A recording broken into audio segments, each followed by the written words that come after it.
Сафеддара маконе бо табиати барфпӯш.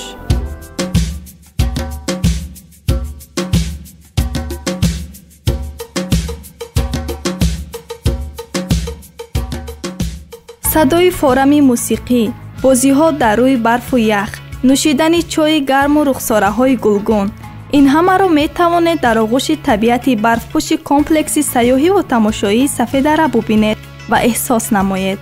маҷмӯа дорои инфрасохтори зарурии замонавӣ буда, дар он барои баргузории мусобиқаҳои зимистона ва истироҳату фароғати меҳмонону сокинони мамлакат тамоми шароит муҳайё аст. маҷмӯа дар баландии 2300 метр ҷойгир шудааст.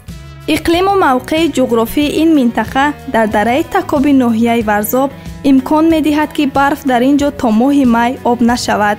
ин мавзеъ бо табиати зебо ва хизматрасонии сатҳи баландаш то дергоҳ дар хотири сайёҳону гардишгарон боқӣ монда, зимистонҳои дигар низ онҳоро ба сӯи хеш мехонад.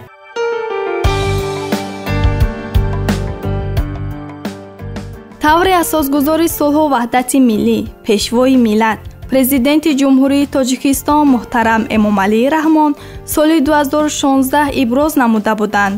мавзеи хушманзараи Сафеддара, ки дар минтақаи сайёҳии ноҳияи Варзоб ҷойгир аст, дорои имконияти васеъ дар самти истироҳату фароғат ва рушди туризми сайёҳӣ ва варзишӣ мебошад.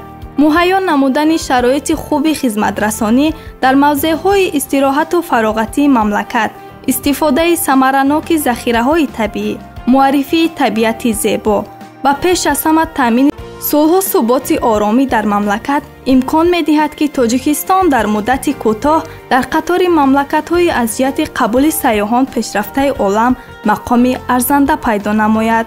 муҳим аз ҳама боздид ва шиносоӣ бо мавзеъҳои нодир ва беназири сайёҳии мамлакат ҳисси ватандӯстӣ, ифтихор аз ватану ватандӯстиро боло бурда, ваҳдати миллиро боз ҳам устувор мегардонад.